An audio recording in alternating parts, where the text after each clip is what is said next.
Okay, so today I'm going to discuss one of the reasons why you might feel like you don't want to do anything, you have zero motivation, zero drive to do anything at all. It comes from feeling, this innate sense of powerlessness, or that you do not matter in the world, or you do not create any impact. Now, this might not even be obvious to you. Logically, you might say that, yeah, I can see how I create an impact, I just don't care enough to. The truth is, we are creative beings. We're always, exploring, tinkering, everything. So, if somehow you don't want to do it, it's it's not in your nature to. It's because your body has somehow learned this idea that it cannot create. So, a lack of motivation is just this disconnection with your innate creativity, and that the fact that you do have an impact, the fact that you do definitely matter. And this usually comes from when, lack of enough of an attunement with parents.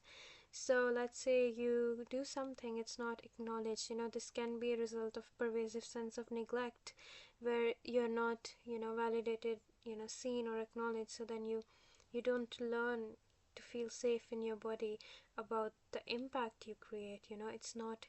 It's not a body memory that you learn, and it's so subconsciously there that you might not really recognize it anymore. All you have to explain is a sense of lack of just motivation and not wanting to do anything. And so yeah, that's something to look into. Neglect is one of the reasons. Another reason could also be if you grew up in circumstances that were far beyond your control, but always chaotic or violent or bad. What then? Because it's so out of your control, whatever you do does not change it, because you're a child, right? What you internalize is this, again, this message of powerlessness. It's kind of what happens is that that's what you learn, that you don't have an impact, that nothing can you do can be impactful to anyone or create any change. So that's another message that you might have internalized subconsciously, which can lead to a complete lack of motivation or will drive in adulthood. Another way is, like, very related to this, is you can develop learned helplessness as a response to trauma. Um, and a lot of times, this sort of a powerlessness is adaptive, because one of the lessons that can be wrongly encoded in children is that being powerful means that I will be harmed, or that it threatens my survival. Look at this, like, if you were a child, if you were powerful, then if you created an impact, what the impact would be. Well, you might retaliate against your caretakers, and you can't do that because you are dependent upon them on survival. So you had to learn helplessness, right, in order to survive. That was the thing. Another thing is, if you retaliated or were powerful, you were actually harmed. Anytime you expressed discomfort or just, disagreement, anything, you were harmed. So you internalize this message that, I can't be powerful, because if I am powerful, I'll be harmed. And that's not a very it might not be a very conscious thing for you anymore, but it's just very subtle. Like, you're about to take an action, you're about to raise your voice, take a stand for something, or about to do something that will create an impact, and your body just freezes. Suddenly you just feel off. Suddenly you just want to, go surf the internet for 5 hours, and then suddenly the motivation's gone, and it just doesn't matter anymore, and you've talked yourself out of it, because your body jerks you, awake. It's like, hey, this is unsafe, let's not do this. So I think one of the things that we really need to consider as people is, it's that lack of motivation is not a character issue. Lack of will or a lack of drive is not a character issue. It is a symptom that something's wrong and something's out of order. It doesn't mean that so I think if you are feeling really unmotivated, you feel like you do not create an impact, you don't have drive, you don't have will, I think the last thing you should be doing is shaming yourself, because criticism will just shaming will just keep you stuck. That's not. You need compassion to get yourself out of this. The truth is, isn't that you're lazy or weak minded or any of those things. God forbid. I don't want to, fuel into whatever your critic might be saying.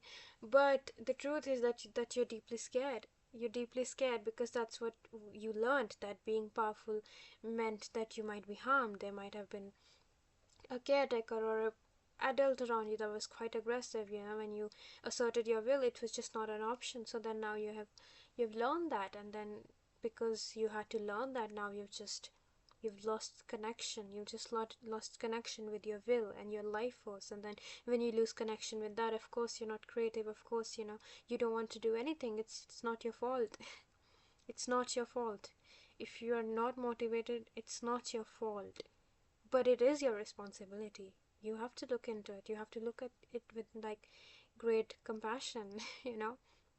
What has happened that, a radiant being like you, like we all human beings, what has happened that you've stopped being creative? What has happened that you have run out of energy? That's just not how we're meant to be. And if it's not that way, that something's gone wrong. And doesn't mean you're bad, doesn't mean you are wrong, doesn't mean there's something wrong with you. It just means that something's out of balance, something's wrong, and then we have to address it, and that's it. And it's like kind of a journey of going inwards and find your inner power again. The minute you find it, everything's back. Another way, like, another reason you might be resisting connecting to your inner sense of power and, motivation and all of that is because, well, you learned that feeling powerful was unsafe, not just in a manner that you might have been harmed externally or the threat of harm was there, but also, like harm also in a way that, if you were powerful, you might lose your dependence upon them, and then survival might be threatened, not in an active, aggressive way, but also in a more indirect dependence way. But yeah, aside from that, but also you might have learned that power is bad because the conception you might have adopted of power might have been distorted. People might have been tyrannical and people might have been cruel, so you'd have just internalized the idea that being powerful makes you a bad person. It just does not. And you need to understand that real power is not at all tyranny, it's not at all dominance, it's not at all extraction, it's none of those things. It's just this grounded sense of autonomy, that you have a choice, that you have an impact. That is it. And all of us have it. You're born with that. It's there. It is completely connected to your life force, and completely connected with your drive and your motivation and your will. And if you're feeling all of those things, one of the things that you can really look into is the solar plexus, the yellow chakra. That is really, you can chant the mantra for that, which is Ram, I believe. Yeah.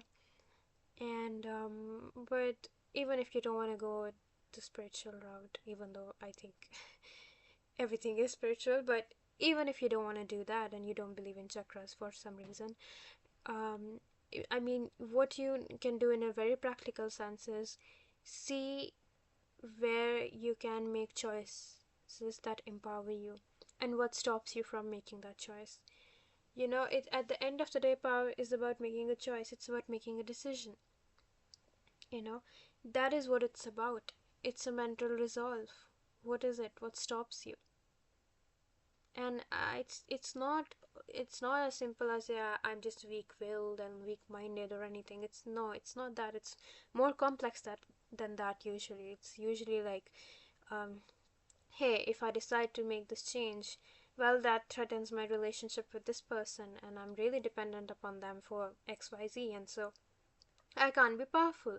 So, well, then you have to ask yourself, why are you in a paradigm in the first place where you are dependent on someone, which, comes at the cost of your autonomy or comes at the cost of you just being a whole person?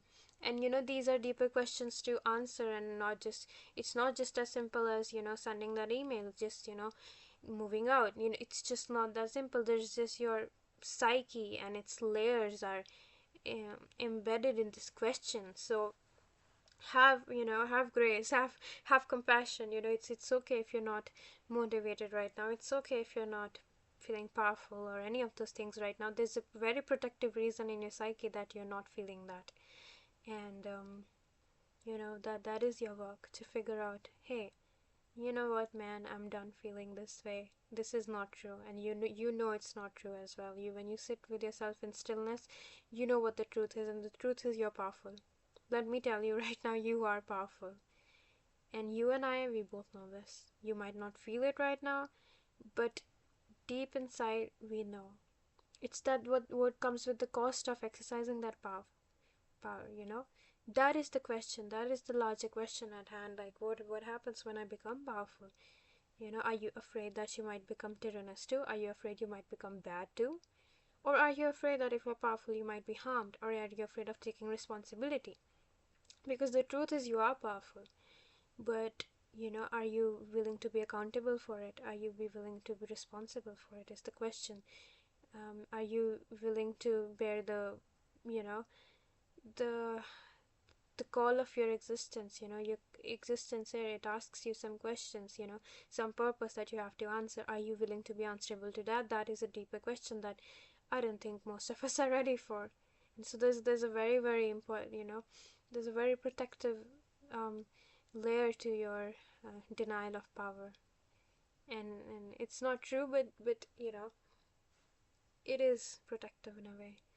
So yeah, these are some of the questions, and remember, that you could ask yourself, and remember, you are powerful.